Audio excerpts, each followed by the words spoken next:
Latar utama dalam film ini adalah sebuah gereja pada abad ke-14 di Italia yang ditinggali oleh para biarawati dengan berbagai kepribadian. Ada Suster Fernanda yang diperankan Aubrey Plaza dengan kepribadian yang rebel dan seringkali sinis. Lalu ada Suster Ginevra yang diperankan oleh Kate Micucci dengan kepribadian yang polos dan sedikit oneng. Dan yang paling normal ada Suster Alessandra yang diperankan Alison Brie. Pribadinya cukup sopan dan sangat terampil dalam urusan merajut. Tapi sering jadi bahan pergunjingan Suster Ginevra dan Fernanda. Karena Alessandra diperlakukan seperti anak emas. Sebab ayahnya adalah donatur gereja yang paling dermawan. Di gereja ini juga tinggal seorang tukang kebun yang sebenarnya baik. Tapi mungkin karena tampangnya ngeselin. Akhirnya Doi sering jadi bulan-bulanan para biarawati.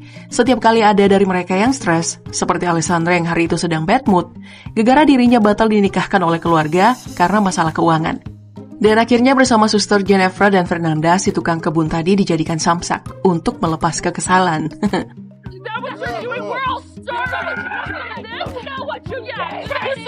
Tak tahan diperlakukan seperti itu, si tukang kebun akhirnya melapor ke Pastor Tommaso. Terus nyatain niatnya buat berhenti kerja. Saat si pastor sedang bersiap ke pasar untuk menjual hasil tenun gereja. Yang salah satunya dibuat oleh Alessandra. Ini tentu bikin Bapak Tommaso jadi stres, sampai harus mohon-mohon buat nahan si tukang kebun. Tapi keputusannya udah bulat dan gak tertahan lagi.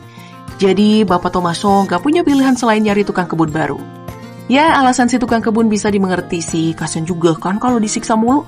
Tapi para biarawati juga gak sepenuhnya salah. Mungkin mereka suntuk tinggal di gereja terus, gak ada hiburan dan segala macam, makanya bisa gitu. Oke, ceritanya mungkin bakal beda kalau mereka tinggal di kastil ya. Makan enak kayak Lord Bruno dan istrinya Francesca. Terus ada apa-apa, tinggal minta sama pelayan mereka yaitu Masetto. Ya walaupun hidup bergelimang kemewahan kayak gitu ada resikonya juga. Bikin orang jadi susah puas dengan yang udah ada. Kayak Mbak Francesca ini yang udah punya suami sultan macam Lord Bruno. Tapi tetap aja main serong. Ya sama pelayan yang tadi, si Masetto. Mungkin ya servis dari suaminya kurang memuaskan. Makanya Doi minta jatah tambahan ke pelayan. Aduh. Tapi itu gak berlangsung lama sih. Karena suatu malam mereka kedapatan. Untung waktu itu situasi lagi gelap gulita. Jadi Lord Bruno cuman bisa nandain Masetto dengan cara motong rambutnya. Ini ngasih Doi kesempatan dong. Karena udah tahu strategi Lord Bruno, Masetto motong rambut pelayan lain di kamar. Supaya si bos susah bedain mana pelaku yang tidur sama istrinya semalam. Masetto akhirnya beneran selamat karena itu. Tapi sepandai-pandainya pocong melompat, pasti akhirnya kesandung juga. Suatu hari Francesca yang udah sange banget nih, tiba-tiba minta jatah di siang hari bolong. Di belakang kastil yang tempatnya itu terbuka banget. Wah, ini tante-tante eksibisionis kayaknya ya. Dan kelakuan Francesca ini tentu bikin Masetto ketahuan. Karena sejak tadi, Lord Bruno ternyata memantau mereka dari kejauhan. Jadi diperintahkanlah para pengawal untuk mengejar si Masetto. Panggilnya Kaseto aja kali ya, biar gak ribet. Nah, Kaseto yang tahu dirinya sedang dikejar ini, akhirnya kabur ke hutan.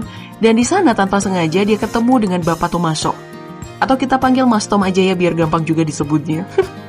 Nah, Mas Tom saat itu lagi mabok. Ya Allah, Mas. Yang mana bikin gerobak dagangannya terbalik, dan semua kan jadi hanyut ke sungai.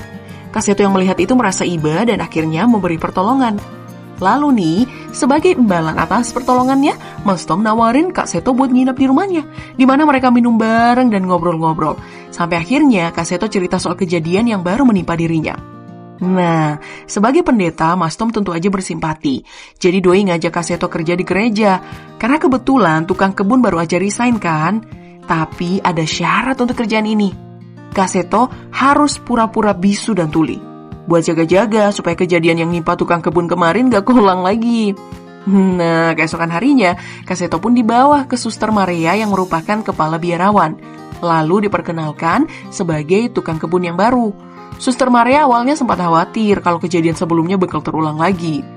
Cuman, setelah dengar dari Mas Tom kalau calon tukang kebun ini bisu dan tuli, rasa cemasnya pun hilang. Dan Kak Seto akhirnya diterima sebagai pegawai baru di tempat mereka.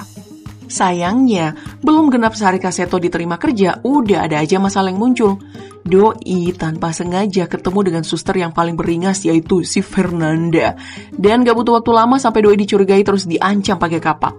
Untung Suster Maria segera muncul dan jelasin kalau Kak Seto ini adalah tukang kebun baru yang gak bisa ngomong terus gak bisa denger juga. Jadi Suster Fernanda buruan nurunin kapak terus suruh Kak Seto pergi dari hadapannya. Berhasil lolos dari Fernanda adalah keberuntungan buat Kak Seto. Karena selain lepas dari maut, Doi juga ketemu sama suster yang paling baik, yaitu Alessandra. Sewaktu salah satu alat rajutan rusak, terus Alessandra minta Kak Seto buat benerin. Meski begitu, saat malam hari, Mas Tom ngingetin Kak Seto soal para suster yang meski dari luar penampilannya kayak orang baik, tapi bisa jadi beringas banget, kayak kasus tukang kebun sebelumnya. Nah, karena itu, Kak Seto diminta buat hati-hati dan tetap acting sebagai orang bisu dan tuli. Habis itu mereka lanjut deh, minum amer yang harusnya dipakai buat acara sakramen. Ya, nasihat Mas Tom gak cuma berlaku buat Kak Seto aja sih, tapi buat kita semua juga. Penampilan orang itu bisa menipu, gengs. Jadi jangan lupa buat selalu hati-hati ya.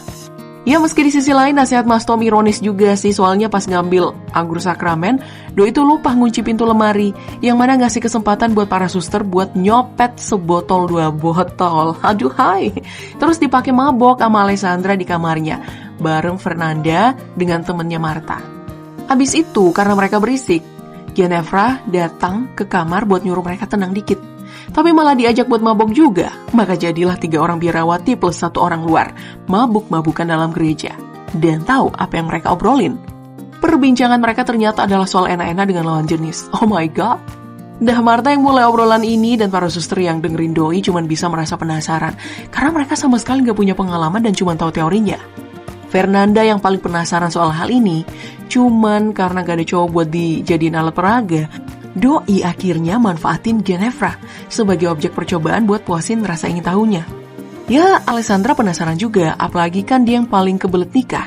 Cuman karena itu juga Doi maunya praktek ke cowok aja. Jadi, keesokan harinya, digodalah Kak Seto. Di momen ini udah nyaris jebol tuh, tapi kedua insan ini cepet sadar kalau pilihan tempatnya sama sekali gak tepat. Soalnya di kebon, jadi gampang ketahuan. Makanya mereka buru-buru pakai baju, terus balik ke kerjaan masing-masing. Namun itu keputusan yang salah, karena suster Fernanda dan temannya Marta juga ngincer Kak Seto. Mereka malah gunain cara yang lebih ekstrim dengan ngancam pakai pisau. Wow. Kak Seto sebenarnya pengen nolak, cuman karena dikeroyok dan pelan-pelan birahinya juga mulai naik, Doi akhirnya pasrah aja dan menikmati genjutan 2 orang ini. Sayang, pas rasa enak-enak udah mulai naik ke ubun-ubun, Doi malah ditinggalin sama 2 perempuan ini, karena mereka udah puas duluan. Meski begitu, saat nongkrong di malam hari dengan Mas Tom seperti biasa, Kak Seto cerita soal rencananya buat tinggal di gereja lebih lama. Tentu aja tanpa jelasin soal dirinya yang habis digejut Fernanda dan Alessandra. Kak Seto, ternyata kelakuan Anda seperti ini ya. Oke, lanjut. Keesokan harinya saat ada orang keuskupan yang datang buat inspeksi, rupanya Kak Seto sedang melanjutkan apa yang tertunda kemarin dengan suster Alessandra. Hanya aja kali ini pilihannya lebih proper. Bukan lagi di kebun kayak kemarin, tapi di dalam ruang merajut. Padahal udah bener itu sih, bercocok tanam harusnya emang di kebun kan? Berarti itu bukan bercocok tanam dong, tapi jahit-menjahit. Sayangnya pas lagi asik menjahit, tiba-tiba seorang suster sepuh masuk ke dalam ruangan, yang mana membuat aktivitas mereka ditunda. Dan Kak Seto keceplosan ngomong saat bersembunyi. Ini bikin Alessandra curiga dan menuntut penjelasan saat mereka pindah ke gudang. Namun tertunda sekali lagi karena tiba-tiba Ginevra muncul karena penasaran juga ingin mencicipi Kak Seto. Alessandra yang terkejut langsung ngumpet saat Ginevra muncul. Sedangkan Ginevra yang sedang mencicipi Kak Seto harus merasa kecewa karena ternyata rasanya tidak semantap saat bersama Fernanda. Lalu tak lama kemudian giliran Fernanda yang muncul. Jadi giliran Ginevra yang harus ngumpet. Terus tanpa sengaja ketemu sama Alessandra yang lagi ngumpet juga. Wah, ini kok jadi main petak umpet sih? Sayangnya tujuan kedatangan Fernanda yang ternyata bersama Marta bukanlah untuk mencicipi Kak Seto seperti 2 orang yang datang sebelumnya, tapi untuk menculiknya. Kak Seto ini lalu dibawa ke tengah hutan, sedangkan Alessandra dan Ginevra mengikuti dari belakang. Di sanalah akhirnya ketahuan siapa Fernanda dan Marta sebenarnya. Rupanya mereka berdua ini adalah penyihir. Dan tujuan dari penculikan Kak Seto adalah sebagai tumbal untuk ritual malam itu. Ginevra yang menyaksikan hal tersebut jadi terbawa suasana. Dirinya yang memang lebih suka dengan sesama lubang, jelas menikmati pemandangan di hadapannya. Dan tanpa sadar ikut menari bersama para penyihir lain. Namun para penyihir segera sadar kalau ada penyusup di antara mereka. Jadi, ritual dihentikan untuk sementara. Karena gelut tak terhindarkan antara Ginevra dan Martha, di momen inilah Alessandra ambil kesempatan buat nyelamatin Kak Seto. Namun berusaha dicegah oleh Fernanda. Mereka harusnya gelut di momen ini, tapi batal karena Ginevra lebih dulu menang lawan Martha. Dan sekarang sedang menuju ke gereja buat ngelaporin mereka semua. Sayangnya baik Fernanda, Alessandra maupun Kak Seto gak mampu nyusul Ginevra yang larinya kenceng banget. Dan saat mereka tiba, tahu-tahu udah dilaporin aja ke orang keuskupan yang tadi datang. Jadi biar gak kalah, Alessandra dan Fernanda ngelaporin juga soal Ginevra yang sukanya sama perempuan. Orang keuskupan ini jadinya malah bingung dong. Makanya para suster ini dilaporin lagi ke Suster Maria. Tapi ternyata Suster Maria juga dalam keadaan yang tidak aman. Karena saat keluar dari kamar, di kepalanya ada daleman cowok yang belakangan kita tahu ternyata punya Mas Tom. Oh God. Wah, ini gereja mana sih, Jir? Kok gini amat? Kasian tuh orang keuskupannya, pasti stres banget. Nemu gereja yang di daerahnya yang berisi para pendosa. Para pendosa-pendosa.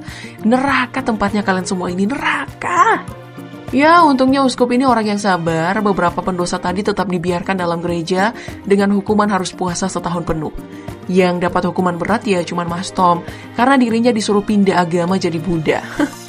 Sedangkan Kak Seto harus pasrah dirinya dikembalikan ke kastil Lord Bruno. Namun meski dikasih hukuman, para suster lain selain Maria ternyata masih belum bisa merelakan Kak Seto. Jadi mereka pergi ke kastil Lord Bruno buat ngelakuin misi penyelamatan. Dengan gunain kura-kura sebagai pengalih perhatian. Juga boneka buat gantiin Kak Seto di penjara. Film ini pun berakhir dengan adegan 3 suster plus 1 penjahat kelamin berlari meninggalkan kastil. Dan di tempat lain kita bisa melihat Mas Tom yang kabur dari meditasi hanya untuk bertemu dengan sang kekasih Suster Maria. God, bangke banget. Film ini pesan moralnya apa sih? Gak ada penjahatnya, semua orang ngelakuin yang dilarang tapi dengan sadar penuh. Gak ada yang dipaksa.